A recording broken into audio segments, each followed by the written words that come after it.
I don't normally post reviews on YouTube, but I think I will for this one. I'll make an exception. This is the Paddock sprayer from Scintex, I think they call themselves, company out of Brisbane. We've already had a cheap Chinese knockoff sprayer that we bought from some online company, and it lasted about 2 or 3 years before it ended up in the bin. So we thought, well, let's spend a considerable amount more money. I think by the time this was landed with freight, I think it cost me about $1,400 because we're over in WA. Nearest equivalent would be, I think, about a $500 one that you can get online from Temu or something like that. However, let's start with, I can't give you any positives. This is a completely negative review of the whole thing. All right. So, first things first, the spray bar at the back, this thing here.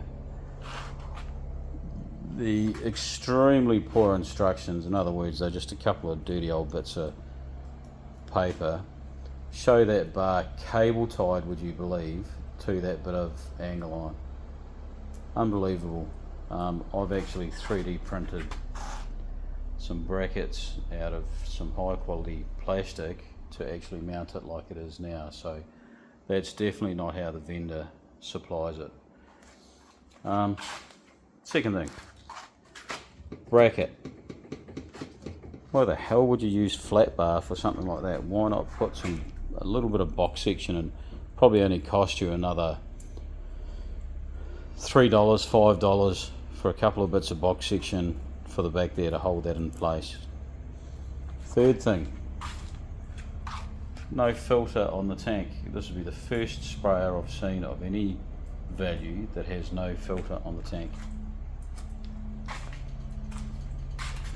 Fourth thing, the pump is definitely not waterproof.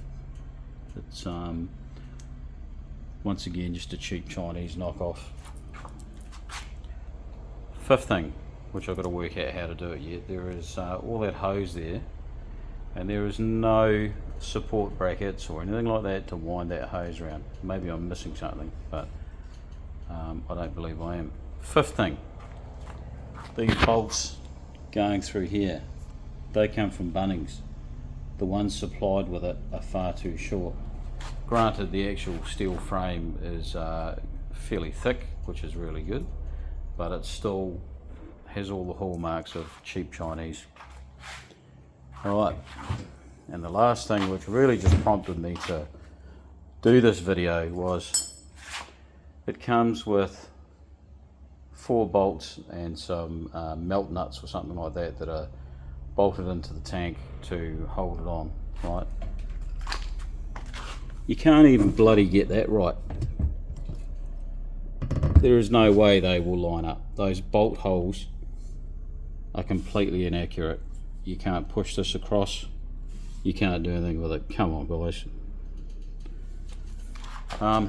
They do supply 2 ratchet tie downs, but if you're going to supply ratchet tie downs, why not actually make the bolts line up as well? It's not bloody hard to do.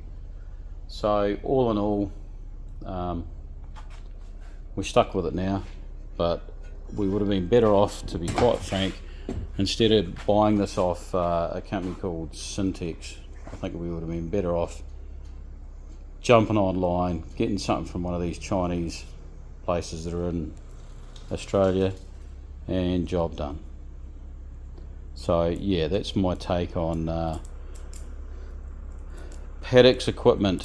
It's looks really fancy. It's got a pretty yellow tank on it, but yeah, come on guys, if you're going to charge a premium price, you need to fix a few of these things up. The 2 brackets that I designed and made, not everyone's lucky enough to have a high quality 3D printer that can actually make the brackets. But for your supplier out of China, because I'll guarantee you that's where this has come from, your supplier would probably be able to make those 2 brackets or something very similar for 10 cents, for God's sake. Not much at all. So yeah, I'm less than impressed with this. Anyway, that shall do.